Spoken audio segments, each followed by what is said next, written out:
Marcus Aurelius writing meditations on the battlefield. The sun had barely risen over the rugged plains of Pannonia, and already the Roman army was stirring. Soldiers in heavy armor clanked as they moved in formation, the air thick with the scent of damp earth and the metallic tang of sharpened weapons. Marcus Aurelius, emperor of Rome, walked among them not as a distant ruler observing from a marble balcony, but as one of their own, his stoic calm contrasting the restless tension of the encamped legions.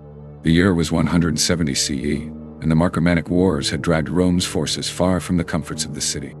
Marcus Aurelius had left behind the marble halls of the Palatine and the libraries of the Forum for the harsh realities of the battlefield. Yet despite the noise, the chaos, and the looming threat of death, he carried with him a pen and wax tablets, his tools for inner reflection amidst the external storm. Each morning, before the bugle calls and the clash of drills, he would steal a moment of solitude. Beneath a solitary oak or by the edge of a murky stream, he would sit, wax tablet balanced on his knee, quill in hand. Around him, soldiers sharpened swords, patched armor, and whispered prayers to their gods. But Marcus Aurelius sought a different kind of guidance, one that came not from the rituals of men, but from reason, virtue, and the quiet voice of the mind. He wrote of endurance. "You have power over your mind, not outside events.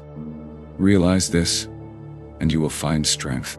These words were not meant for the legions around him. They would not understand the subtlety of philosophical reflection amidst the roar of war, but for himself, to steady his thoughts when fear or anger threatened to invade.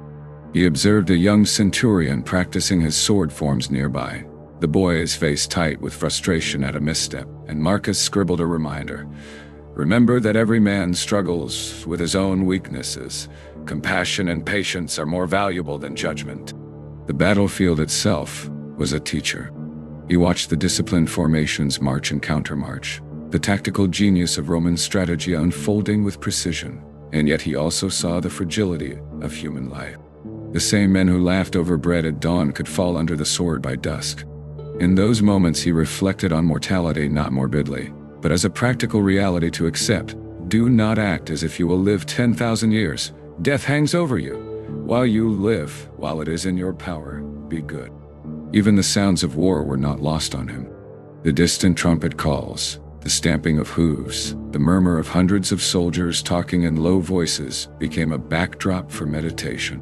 He wrote about the fleeting nature of fame and fortune, recognizing that even emperors are subject to time. What does he gain who chases the applause of men? A momentary echo that dies with the wind. The grandeur of the Roman Empire, the glory of victory, these were transient. The only true achievement, he concluded, was the cultivation of character. At night, by the dim light of oil lamps in his tent, Marcus would revisit his morning entries. He reflected not only on the virtues he aspired to, wisdom, courage, temperance, and justice, but also on the failures he had witnessed that day. A soldier who had panicked in drill, a commander who had grown proud in success, these became lessons, not sources of anger. His writing was a dialogue with himself, a mirror in which he examined the impermanence of life and the importance of self-discipline. Sometimes he paused to look at the stars, as countless generations before him had done. The vastness of the night sky humbled him, reminding him that no matter the size of an empire or the victories on the battlefield, all human endeavors were tiny against the sweep of time. In this quiet, he would inscribe lines on his tablet that read almost like prayers. "Accept whatever comes, respond with virtue. Let reason guide, not passion." Even in moments of terror, when scouts returned with news of enemy movements, or when the ground shook with distant clashes, Marcus Aurelius remained steadfast. He wrote not to escape the reality of war, but to confront it with clarity. The battlefield was a crucible for philosophy, forcing him to test his principles under pressure. His meditations were not abstract musings. They were a manual for living rightly in a world that could turn chaotic without warning. As the weeks and months passed, the tablets filled with reflections.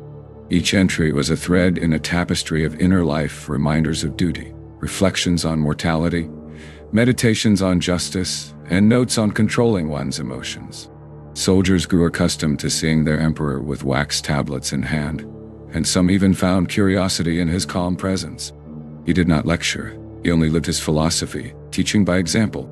When the campaign drew to a close, and the Roman legions marched toward the comforts of city life once more, Marcus Aurelius carried his meditations with him, a collection of lessons forged in the harshest of classrooms.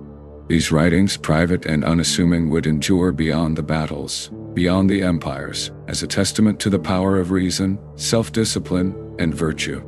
They were a reminder that even amidst chaos, a human mind could remain free, guided by wisdom rather than circumstance.